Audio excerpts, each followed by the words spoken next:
In today's video, I'll show you how to connect Calendly to Zoom. First, open your browser and go to the official Calendly website, then make sure you're logged into your account.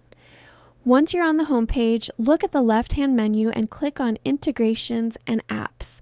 Next, scroll down and find Zoom, then click on it and wait for the page to load.